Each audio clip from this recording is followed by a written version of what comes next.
Сооронбай Жээнбековдун кеңешчиси отставкага арыз жазып, Алмазбек Атамбаевди колдоорун билдирди. Бүгүн 30-июнда экс-президент Алмазбек Атамбаев Кой-Таштагы үйүндө тарапташтары менен жолугуп, алардын суроолоруна жооп берди. Сооронбай Жээнбековдун кеңешчиси Айбек Азыранкулов отставкага кетип, Кой-Ташка мени колдоп келди. Ал менин тушумда жумушсуз калган, бирок ал таарынчагынан жогору экенин көрсөттү. Ошентип ак үйдөгүлөр менин тарабыма өтүп жатышат. Алар азыркы бийлик туура эмес багытта кетип жатканын түшүнүп башташты, деди Атамбаев. Айбек Азыранкулов отставкага кеткенин ырастады. Анын айтымында ал экс-президентти колдойт. Мен 2006 жылдан бери КСДП партиясынын мүчөсүмүн. Биз баарыбыз бир чоң команда болчубуз. Кызматтан кетүүм менен өзүмдүн позициямды көрсөтүп жатам, деди Азыранкулов. Айбек Азыранкулов 2018 жылдын 27 апрелинде президент Сооронбай Жээнбековдун кеңешчиси болуп тайындалган. Атамбаевдин тушунда ал эмгек, миграция жана жаштар министри болгон.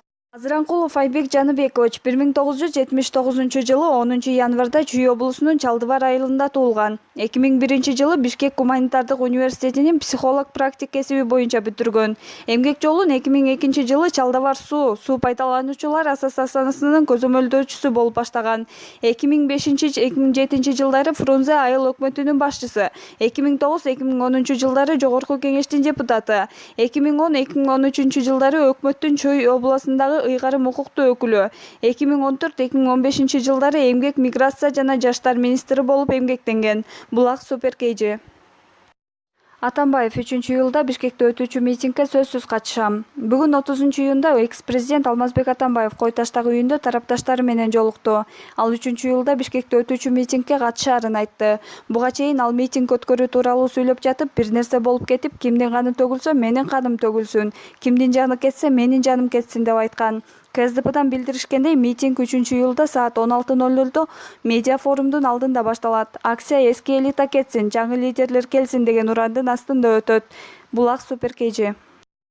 Аида Салянованын операцияга муктаж болгонуна карабай, ооруканадан СИЗО-1 которушту. Мурдагы башкы прокурор жана экс-депутат Аида Салянова кардиология жана терапия боюнча улуттук борборунан СИЗО-1 которулду.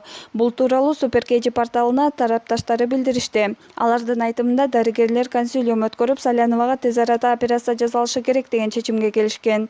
Бирок буга карабай СИЗО-1 которуп коюшту. Салянова өзү операцияга макулдук бербей койсо керек. Анткени өмүрүндө коркунуч жаратышы мүмкүн деген пикирин айтты Асия Сасыкбаева. 21-июнда 1-Май райондук соту Кримтөбөл Азиз Батукаевдин бошотулушу боюнча экс-прокурор Аида Салянованы 26 августка чейин камакка калтыруу чечимин чыгарган. Коңшу Кытайда эң ири аэропорт курулуп бүттү. Кытайдын Борбор калаасы Пекинде Дасин эл аралык аэропорту толугу менен курулуп бүттү. Бул тууралуу чет элдик маалымат каражаттары жазып чыгышты. Маалым болгондой, курулушка $6 миллиард жумшалды. Курулуш иштери 2016 жылы март айында башталган. Аэропорт 30 сентябрдан тарта иштей баштайт. Анын жалпы аянты 1 миллион чарчы метр. Анда 4 учуп-конуучу тилке жайгашып, жылына 620 000 рейс кабыл ала алат. Дасин аэропорту дүйнөдөгү эң ири эл аралык аэропорт хаб таанылды. Анын темирден жасалган чатырына 25 футбол аянтчасы батат. Булак Суперкейджи. Никелерди каттоо эми атайын журналдарда жүргүзүлөт. Ош шаарынын Борбордук Сулаймандоо мечитинде Ош облусу боюнча имамдардын чогулушу болуп өттү. Бул тууралуу муфтияттын басма сөз кызматы кабарлады. Ага Кыргызстан мусулмандарынын дин башкармалыгынын Фатма диний адабияттар жана халал иштери боюнча бөлүмүнүн башчысы Равшан Ажи Эратов жана облус боюнча имам-хатиптер, казият кызматкерлери катышты. Жыйында Равшан Ажи Эратов нике каттоо журналы үй-бүлөнү бекемдөөгө жана жубайлардын ага жоопкерчиликтүү мамиле жасашына өбүлгө түзөрүн белгилеп, нике каттоо журналын тартиби боюнча тааныштырып таркатты. Ош шаары боюнча 78 мечит мамлекеттик каттоодон өткөн. Мындан ары имамдар журналдарда көрсөтүлгөн эрежеге ылайык жарандарга шарияттын негизинде гана нике кыюу жөрөлгөсүн өткөрмөкчү. Булак Түрмөнүн секунданты Сегизбаев саясатчы эмес, жездеси Атамбаевдин аркасы менен чоң кызмат алган. Сегизбаевдин Кой-Ташка келишин Путин келгендей даңазалоонун кереги жок. Аны менен кошо мурунку ИИМдин министри Улан Исраилов келди дейт. Ооба, бир жагынан туура, экөө тең кызматта турушкан. Экинчи жагынан Атамбаевге мурунку кайниси менен мурунку жан сакчысы келиптир.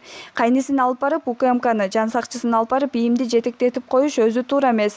Жан сакчысын эл билет, кайнылык жагын айта кетели. Атамбаевдин биринчи аялынын атасы Тегизбай менен Сегизбай бир тууган. Атамбаев мурунку кайненесине президент болгон соң алтындан жасалган Кремлдин сүрөтү түшүрүлгөн чөйчөк тартуулаган. Себеби алар Москвада окуп жүргөндө биринчи балдарынын кайненеси тарбиялаган.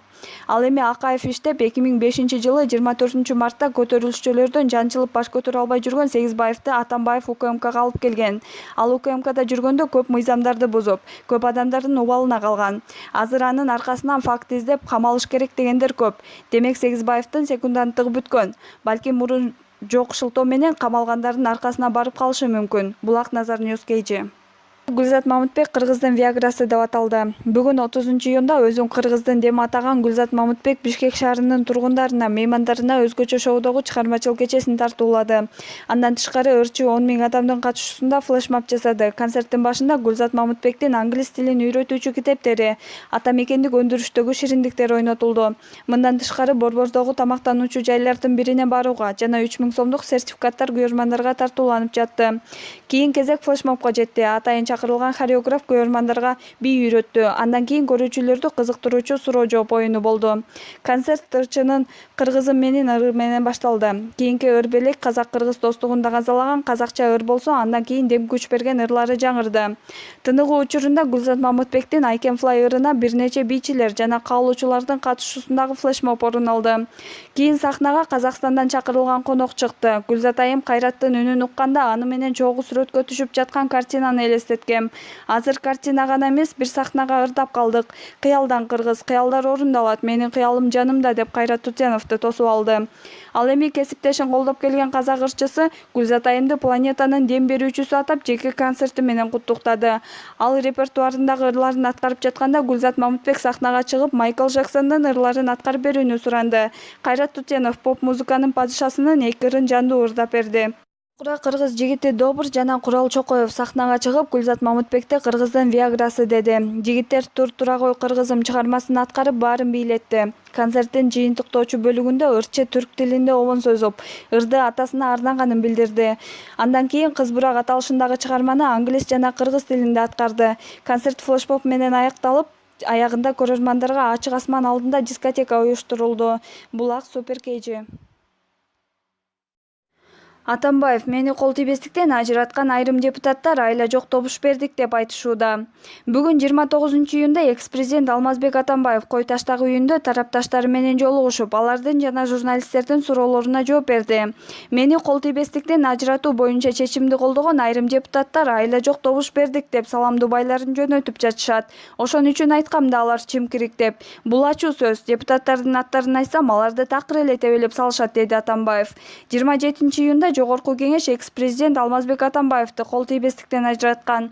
Бул чечимге 103 депутат макул, 6 депутат каршы деп добуш берген. 1 депутат добуш берген жок, калган 10 депутат добуш берүүгө катталган жок. Булак Супер KG. Текебаевдин бели ооруп, номер 4-ооруканага которулду. Жогорку кеңештин экс-депутаты Өмүрбек Текебаев улуттук кардиология жана терапия борборуна Бишкектеги номер 4-ооруканага которулду. Бул тууралуу Супер KG порталына экс-депутат Асия Сасыкбаева билдирди.